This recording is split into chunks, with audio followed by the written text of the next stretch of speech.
Assalamualaikum warahmatullahi wabarakatuh. Perkenalkan, nama saya Faiza Mutiara Razan, mahasiswa S1 Universitas Pendidikan Indonesia, Kampus Daerah Tasikmalaya, Program Studi Pendidikan Guru, Pendidikan Anak Usia Dini kelas 1B. Pada kesempatan kali ini, saya akan sharing kepada teman-teman semua tentang tujuan, fungsi, serta komitmen dan kebijakan pendidikan anak usia dini di Indonesia. Anak merupakan aset berharga bagi bangsa. Oleh karena itu, anak membutuhkan perhatian lebih dari pihak-pihak yang berkepentingan. Perhatian itu bisa berupa diwujudkannya pendidikan. Untuk mewujudkan pendidikan bukanlah hal yang sederhana, tetapi membutuhkan pemikiran yang mendalam. Untuk selanjutnya, saya akan memaparkan beberapa topik pembahasan. Yang pertama, tujuan pendidikan anak usia dini. Tentunya tujuan pendidikan anak usia dini itu banyak sekali, tetapi saya akan memaparkan beberapa saja, pada umumnya saja. Yang pertama, tujuan pendidikan anak usia dini itu untuk membentuk anak Indonesia yang berkualitas. Anak Indonesia yang berkualitas itu adalah anak yang tumbuh dan berkembang sesuai dengan tingkat perkembangannya, sehingga mereka mendapatkan kesiapan untuk memasuki pendidikan dasar dan mengarungi masa dewasanya. Yang kedua, membantu menyiapkan anak mencapai kesiapan belajar di sekolah. Yang ketiga, intervensi dini dengan memberikan rangsangan dapat menumbuhkan potensi-potensi yang tersembunyi di dalam dirinya. Yang terakhir, melakukan deteksi dini terhadap kemungkinan terjadinya gangguan dalam pertumbuhan dan perkembangan potensi-potensi yang dimiliki anak.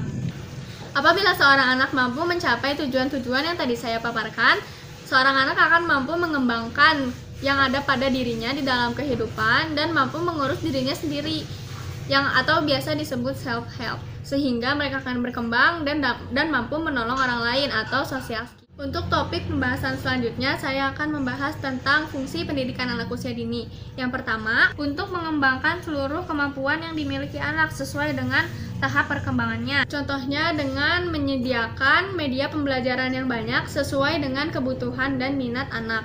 Yang kedua, mengenalkan anak dengan dunia sekitar. Kita bisa mengajak anak-anak bermain seperti ke taman safari. Mereka akan mengenal beberapa jenis hewan dan tumbuh-tumbuhan. Yang ketiga, mengembangkan sosialisasi anak. Contohnya dengan mengajak main keluar rumah, bermain bersama anak-anak kompleknya, bermain bersama tetangga-tetangganya. Melalui bermain, anak-anak dapat mengembangkan cara berkomunikasinya dengan baik. Yang keempat, mengenalkan peraturan dan menanamkan disiplin pada anak. Contohnya dengan membuat aturan-aturan yang sederhana di dalam rumah.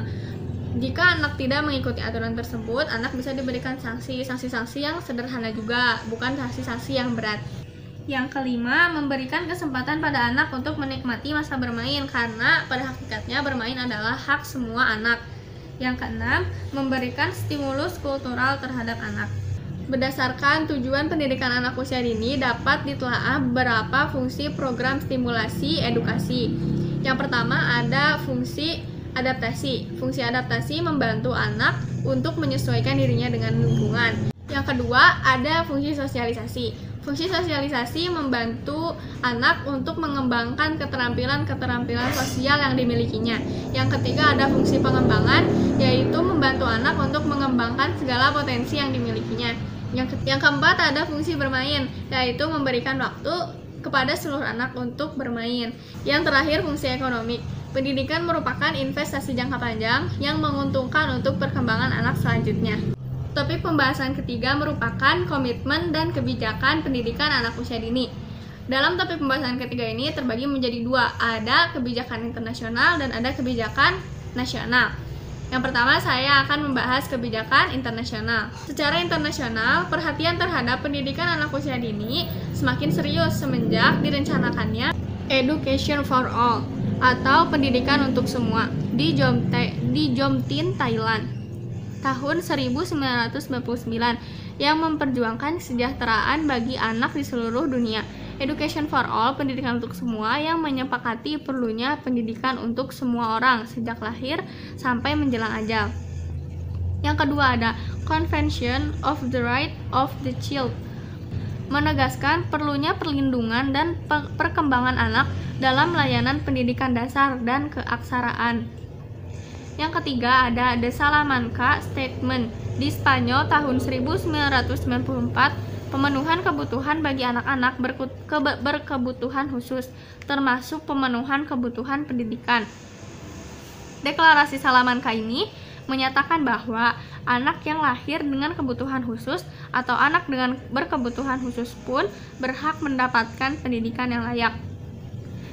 Yang keempat ada Deklarasi Dakar di Senegal tahun 2000 yang bertemakan pendidikan untuk semua dan semua untuk pendidikan, atau Education for All and All for Education. Deklarasi Dakar ini merupakan penegasan dari komitmen Jomtain dan menekankan perlunya memperluas dan memperbaiki keseluruhan perawatan dan pendidikan anak usia dini, terutama bagi anak yang sangat rawan dan kurang beruntung. Yang terakhir, World Fit for Children telah merencanakan kehidupan yang sehat, pendidikan yang berkualitas, perlindungan terhadap aniaya, eksploitasi, dan kekerasan, serta memerangi HIV/AIDS. Berbagai kebijakan terkait keberadaan pendidikan anak usia dini di Indonesia telah ditetapkan dalam dokumen resmi negara yang diuraikan sebagai berikut. Yang pertama, pembukaan Undang-Undang Dasar Republik Indonesia tahun 1945.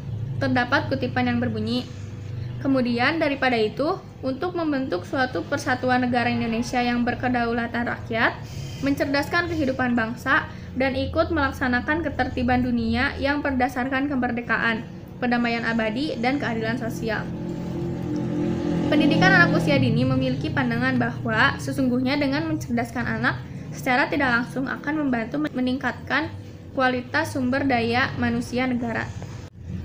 Yang terakhir ada pada Undang-Undang Perlindungan Anak Republik Indonesia Nomor 23 Tahun 2002. Tertulis bahwa setiap anak berhak untuk dapat hidup, tumbuh, berkembang, dan berpartisipasi secara wajar sesuai dengan harkat dan martabat kemanusiaan, serta mendapat perlindungan dari kekerasan dan diskriminasi pasal 4. Setiap anak berhak memperoleh pendidikan dan pengajaran dalam rangka mengembangkan pribadinya dan tingkat kecerdasannya sesuai dengan minat dan bakatnya. Pasal 9 ayat 1. Dan selain hak anak sebagaimana dimaksud dalam ayat 1, khususnya bagi anak yang menyandang cacat juga berhak memperoleh pendidikan luar biasa. Sedangkan anak yang memiliki keunggulan juga mendapatkan pendidikan khusus. Pasal 9 ayat 2. Yang terakhir, saya akan memaparkan arah kebijakan pendidikan anak usia dini di Indonesia. Yang pertama, misi pendidikan anak usia dini di Indonesia yaitu terwujudnya anak usia dini yang cerdas, sehat, ceria, dan berakhlak mulia, serta memiliki kesiapan baik fisik maupun mental dalam memasuki pendidikan lebih lanjut. Visi pendidikan anak usia dini, pertama, mengupayakan pemerataan layanan, peningkatan mutu, dan efisiensi penyelenggaraan pendidikan dini. Yang kedua, mengupayakan peningkatan kesadaran dan kemampuan masyarakat dalam memberikan layanan pendidikan dini. Yang ketiga, mempersiapkan anak sedini mungkin agar kelak memiliki kesiapan memasuki pendidikan lebih lanjut. Sekian pemaparan dari saya, semoga ilmunya bermanfaat. Wassalamualaikum warahmatullahi wabarakatuh.